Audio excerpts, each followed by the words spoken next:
Saya akan sebutkan misal salah satu contoh kisah.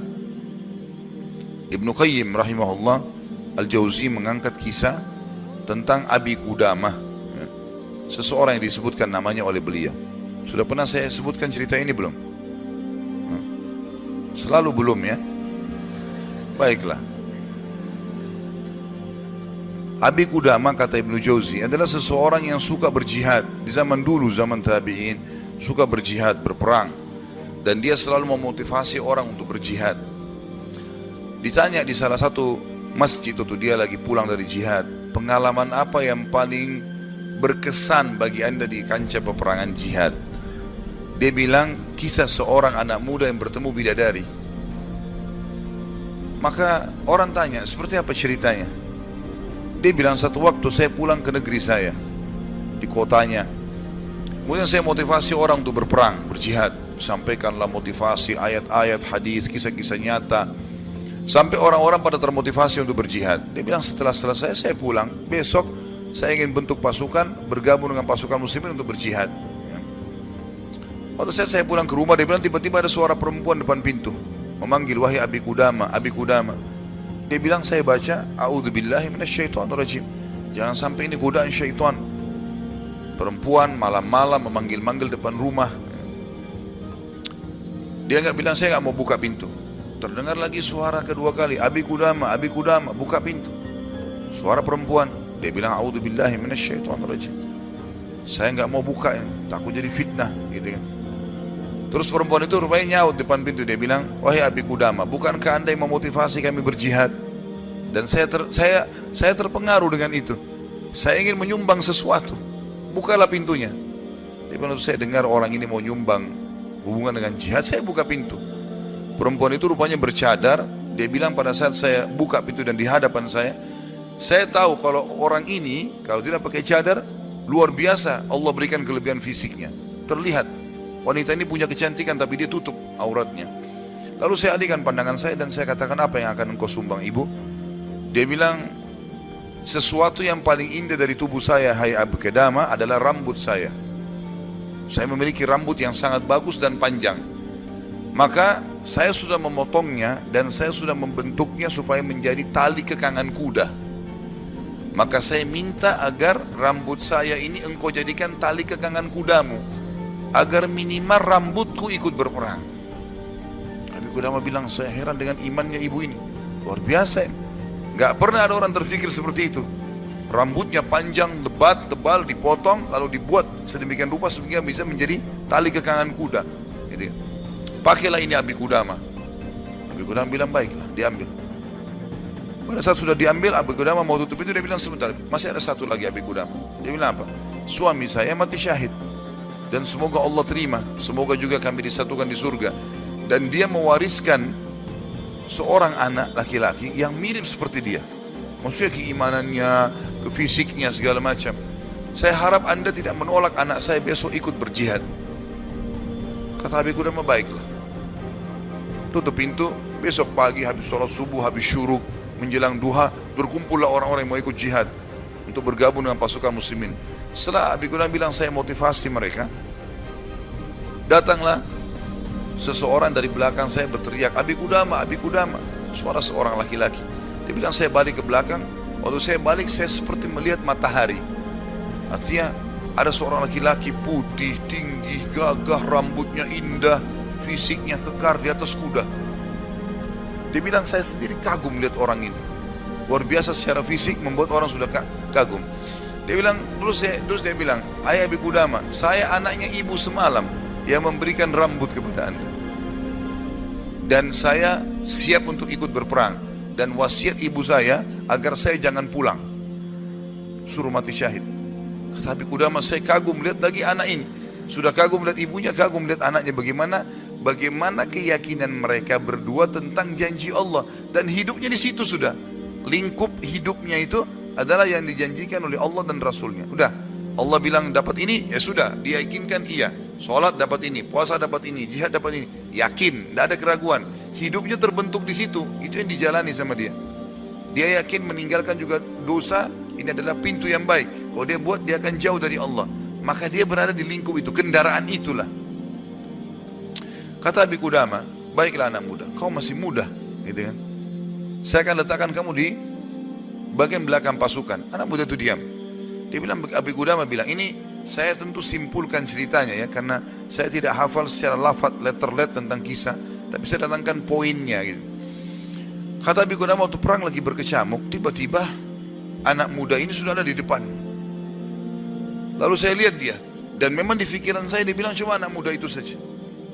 Saya datangin dia, hai anak muda, mundurlah. Kau masih muda, belum berpengalaman, gitu kan.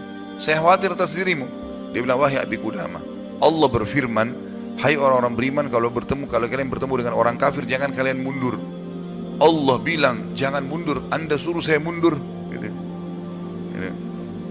Kata Abi Qudamah, saya nggak bisa bantai ini karena dia pakai ayat. Gitu.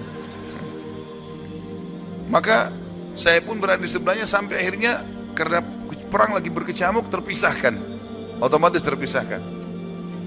Waktu pasukan lagi istirahat, saya coba cari anak muda ini. Saya nggak cari, pikirannya sudah nggak ada yang lain. Targetnya anak muda ini gitu. Itu betul-betul menarik perhatian dia. Dia bilang begitu saya lihat orang lagi istirahat semuanya karena capek berperang. Maka saya lihat anak muda ini sibuk menyiapkan makanan para mujahidin, mengikatkan tali kudanya, menyiapkan rumput kudanya. Pokoknya dia sibuk dengan itu. Jadi dia betul-betul menikmati apa yang sudah Allah dan Rasulnya perintahkan. Ini targetnya dan ini benar bagi saya, selesai. Ini adalah konsep hidup saya. Gitu. Maka Abi Qudamah bilang, saya kagum melihat anak muda ini. Kemudian perang berkecamuk lagi. Berkecamuk lagi, yang kedua kali. Kemudian pada saat lagi maju, saya lihat anak muda itu di depan. Saya datangin lagi, hai anak muda, ke belakang lah. Dia bacain lagi ayat. Wahai Abi Qudamah, Allah berfirman, hai orang beriman, kalau bertemu dengan orang kafir, jangan kalian mundur. Bagaimana Allah bilang jangan mundur, Anda suruh saya mundur? Abi Qudamah diam, tidak bisa bantah karena dikatakan ayat. Berkecamuk peperangan dipisahkan oleh prajurit yang saling istirahat satu sama yang lain, sampai akhirnya tiba malam hari waktu istirahat. Kata Abi Qudamah, pasukan istirahat. Lalu saya cari, di mana anak muda ini? Di kemah mana dia? Cari-cari sampai dapat kemahnya. Kata Abi Qudamah, waktu saya masuk dalam kemahnya, saya temukan anak muda itu sedang tertidur dan senyum. Senyum lebar gitu. Saya penasaran anak muda ini lagi mimpi apa gitu. Dia bilang, saya tunggu sampai senyumnya sudah redah. Kemudian saya tepuk, bangunkan. Hai anak muda, bangunlah. Apa yang kau lihat dalam mimpimu? Kata anak muda ini, demi Allah wahai Abi Qudamah, saya melihat saya masuk ke surga. Saya masuk surga, saya lihat taman-taman, saya lihat pelayan-pelayan, lihat luar biasa surga yang luas.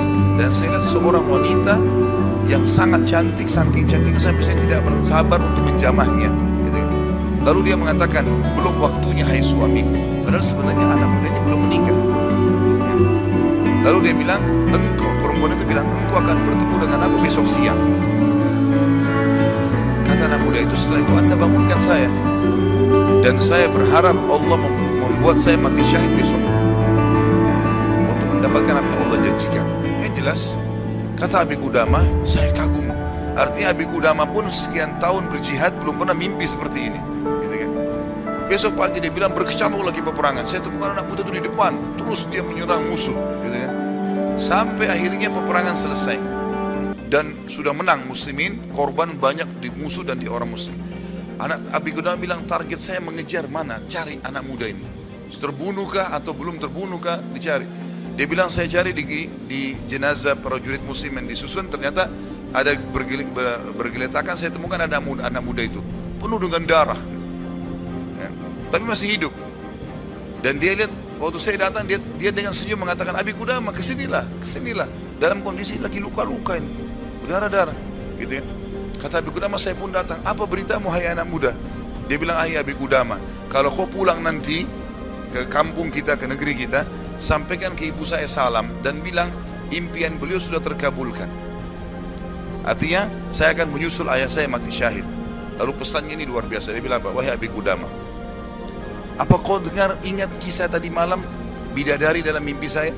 Kata Abi Qudamah, iya. Sekarang ada di sebelah saya, sedang senyum dan menunggu ruh saya keluar, lalu dia akan membawa saya ke surga. Lalu kata Abi Qudamah, orang itu pun meninggal dunia dalam kondisi dia tersenyum, gitu kan. Maka Abi Qudamah bilang, saya menangis, gak bisa menahan melihat luar biasanya, ibunya luar biasa, Anak muda ini luar biasa, 17 tahun, punya kelebihan fisik yang mungkin tadi saya bilang, kebanyakan kita di Indonesia dihabiskan pada hal yang foya-foya, coba-coba kemaksiatan, ini semua omong kosong nih, dari syaitan, bukan begitu. Anak muda ini dididik oleh ibunya untuk targetnya surga. Bagaimana berperang mati syahid, seperti itulah. Kata Abi Qudamah, saya pun menguburnya. Waktu kami pulang ke negeri kami, target saya ke rumah ibunya, bukan ke rumah saya lagi. Orang semua pada pulang ke rumahnya, ketemu keluarganya. Dia bilang, saya cari ibunya anak muda itu. Begitu dapat rumahnya, saya ketuk pintu, dibuka. Ibu itu buka. Ibu itu begitu lihat saya tahu Abi Qudamah. Dia bilang, wahai Abi Qudamah, apa kau datang berbelasungkawa atau kau datang untuk membawa berita gembira? Kata ya Abi Qudamah, apa maksud anda ibu? Dia bilang, kalau anda pulang mengatakan anak saya ikut pulang bersama anda, berarti itu belasungkawa. Saya nggak mau anak saya pulang, mau mati syahid. Tapi kalau anda bilang anak saya mati syahid, berarti itu berita gembira. Abi Qudamah bilang, saya nggak tahan menangis. Lalu saya mengatakan, ibu, berita gembira, Allah sudah kabulkan impianmu. Anakmu telah menyusul suamimu dan semoga Allah kabulkan. Ibu itu menangis, sujud syukur kepada Allah, gara-gara berhasil anaknya menjalankan perintah Allah. Ini yang banyak luput dari kita nih. Kita malah bangga kalau anak kita yang cantik keluar dengan telanjang sana sini, terbuka auratnya, atau mungkin meninggalkan pesantren dan sekolah di sekolah yang tidak ada pendidikan agamanya, atau keluar ke negara-negara kafir yang akhirnya mereka terdidik dengan hal-hal yang tidak baik, hanya karena bangga dengan urusan dunia, bukan bangga dengan urusan akhiratnya. Padahal itu tanggung jawab kita, kan? Jadi teman-teman sekalian, menanamkan muraqabah, yakin kalau Allah mengawasinya, yakin akan janji Allah terhadap ibadah yang dia kerjakan, yakin ancaman Allah kalau dia melanggar. Maka ini poin yang sangat penting, ini yang sedang kita bahas. Masalah bagaimana dia mendidik jiwanya dalam masalah muraqabah.